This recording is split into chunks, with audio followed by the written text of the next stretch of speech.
Dear students, आज का science का हमारा चैप्टर 9 का टॉपिक है forces and laws of motion. और इस forces and laws of motion के अंदर हम लोग पढ़ेंगे। आज का टॉपिक रहेगा momentum and law of conservation of momentum. ठीक है, तो चलिए शुरू करते हैं क्लास। तो सबसे पहले जानते हैं मोमेंटम क्या होता है। ठीक है, तो मोमेंटम किसको बोलते हैं। ठीक है, तो मोमेंटम किसको बोलते हैं? The product of mass and velocity of an object is called its momentum.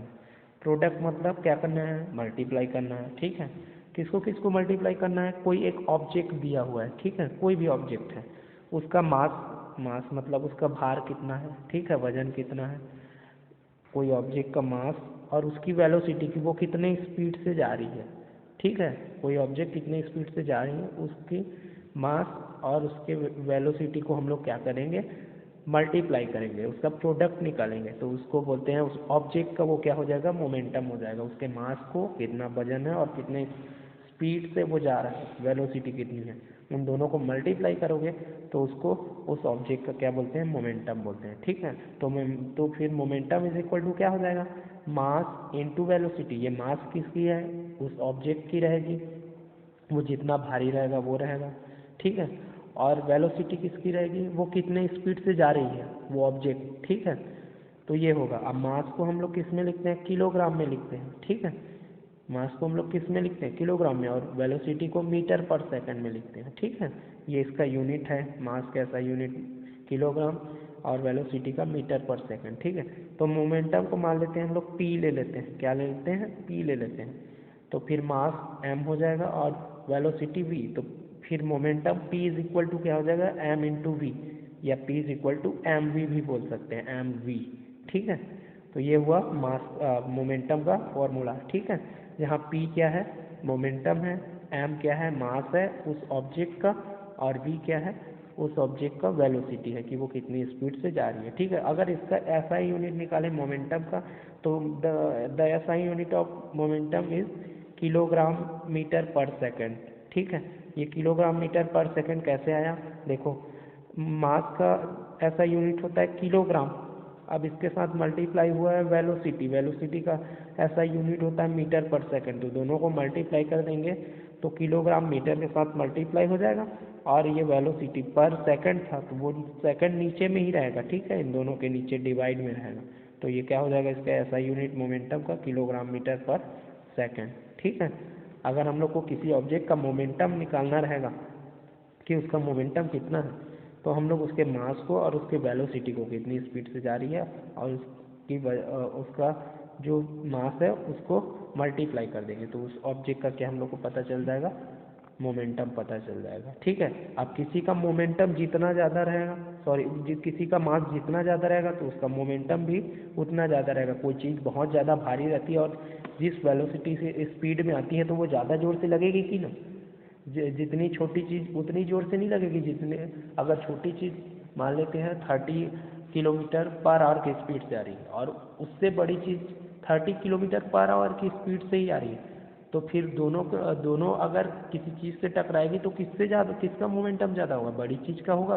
बड़ी चीज़ ज़्यादा नुकसान पहुंचा सकती है। ठीक है, तो ये उसका मोमेंटम होगा, जितना उसका मास ज़्यादा होगा या फिर जितना उसका वेलोसिटी। जैसे कोई चीज़ है, कोई दो ऑब्जेक्ट है, ठीक है, दोनों का मास सेम, अगर एक को कम स्पीड से फेंका जाए और एक को ज़्यादा स्पीड से फेंका जाए, तो कौन से वाले में मोमेंटम ज़्यादा होगा? जिसकी स्पीड ज़्यादा रहेगी, जो ज़्यादा स्पीड से आएगी वही ज़्यादा जोर से फोर्स लगाएगी कि नहीं?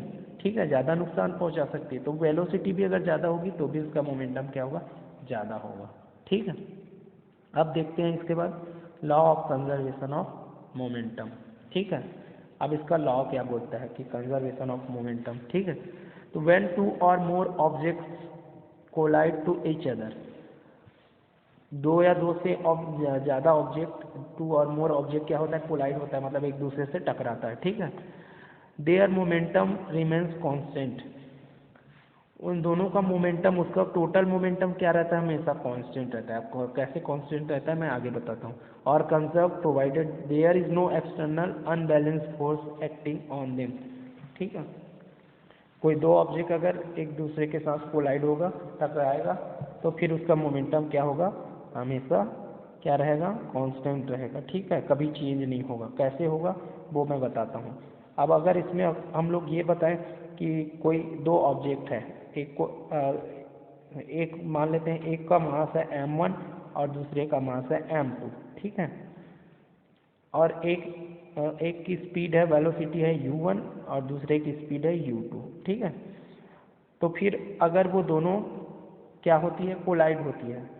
ठीक है, तो कोलाइड होने से पहले मान लेते हैं उसका मोमेंटम इतना था, पहले वाले का मास को पहले वाले के वेलोसिटी के साथ मल्टीप्लाई करेंगे, मास इंटू वेलोसिटी, तो क्या बन जाएगा, मोमेंटम, प्लस करेंगे दूसरे वाले का मास दूसरे वाले की वेलोसिटी। ठीक है, ये भी मोमेंटम दूसरे वाले ऑब्जेक्ट के लिए। तो दोनों को अगर प्लस करेंगे तो वो ये कब का है मोमेंटम दोनों का, जब वो टकराने से पहले का है। ठीक है, बिफोर कोलोजन। ठीक है, और ये दूसरा वाला क्या है, जब वो टकरा जाता है उसके बाद इसका मास तो वही रहेगा पहले वाले का, लेकिन वेलोसिटी क्या हो जाएगी, चेंज हो जाएगी। तो उस टाइम हम लोग लिख देंगे v1, और दूसरे का मास भी उस टाइम वही रहेगा, लेकिन वेलोसिटी चेंज हो जाएगी। टकराने के बाद वेलोसिटी चेंज होगी कि नहीं। ठीक है, तो ये v2 चेंज हो जाएगा, u2 v2 बन जाएगा और u1 v1 बन जाएगा, क्योंकि ये उसी स्पीड में नहीं जाएगा जितनी स्पीड में पहले थी, इसका चेंज हो जाएगा दोनों का वेलोसिटी। ठीक है, चलो एक एग्जांपल से हम लोग समझते हैं कि मान लेते हैं कोई दो ऑब्जेक्ट है, एक ए है और दूसरा बी है। एक का मास है m1 और वो u1 की स्पीड से जा रही है। ठीक है, इधर अब ये दूसरे का मास है m2 और वो u2 के वेलोसिटी के साथ जा रही है। ठीक है, टोटल मोमेंटम बिफोर कोलिजन।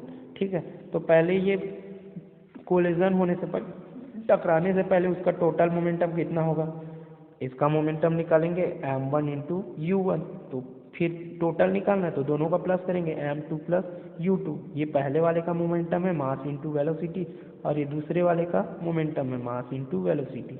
इसका मास है m1, इसका वेलोसिटी है u1, इसका मास है m2, इसका वेलोसिटी है u2। ठीक है, तो ये कोलोजन से पहले का है, टकराने से पहले का भी इसका क्या है, मोमेंटम, टोटल मोमेंटम इतना है। अब वो जब टकरा जाती है, ये इधर से आ रही है और ये इधर से। ठीक है, तो फिर दोनों का मास तो वही रहेगा, m1 है तो m1 ही रहेगा, उतना ही भारी रहेगा, m2 है तो m2 ही रहेगा, लेकिन उस टाइम टकराने के बाद क्या हो जाती है, दोनों की वेलोसिटी चेंज हो जाती है। तो उस टाइम उसकी वेलोसिटी मान लेते हैं पहले वाले ऑब्जेक्ट की हो जाती है v1 और दूसरे वाले ऑब्जेक्ट की हो जाती है v2। ठीक है, तो फिर अब मोमेंटम, नया वाला मोमेंटम क्या हो जाएगा, टकराने के बाद टोटल मोमेंटम आफ्टर कोलिजन। ठीक है, टकराने के बाद का मोमेंटम, टोटल मोमेंटम क्या हो जाएगा, m1 है तो m1 का m1, अब उसका वेलोसिटी क्या हो गया, v1 हो गया, तो इसका मोमेंटम क्या हो जाएगा, m1 v1 हो जाएगा, और इसका क्या हो जाएगा, m2 v2 हो जाएगा। ठीक है, अब दोनों को प्लस कर देते हैं। ठीक है, तो ये बिफोर कोलिजन था, टकराने से पहले, और ये आफ्टर कोलिजन, टकराने के बाद।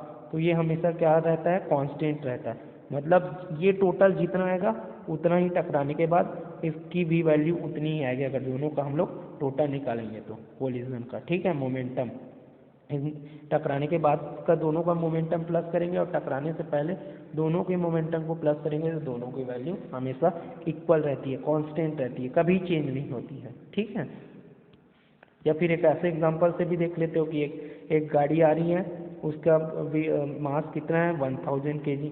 एक और कार है, इसका मास है 800 kg। ठीक है, अब ये टकराने से पहले बिफोर कोलिजन ऐसा था।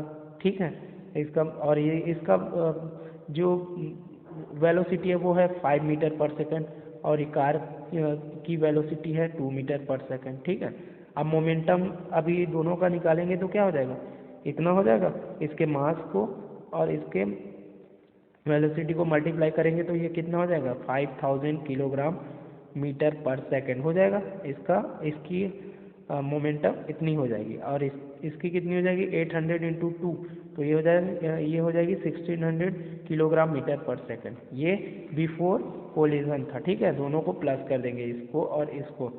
ठीक है, अब आफ्टर कोलिजन, जब ये गाड़ी इसके साथ टकरा गई, ठीक है, कोलाइड हो गई, तो आप इसके बाद देखेंगे तो इसके बाद क्या हो जाता है, इसका क्या बोलते हैं, मास तो वही रहेगा जैसे इसका था।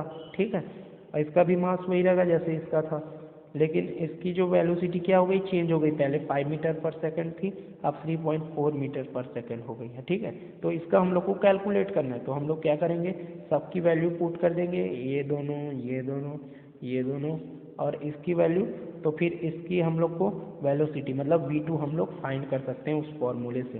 कौन से फॉर्मूले से, ये वाले फॉर्मूले से। ठीक है, ये वाले फॉर्मूले से हम लोग उसका मोमेंटम निकाल सकते हैं।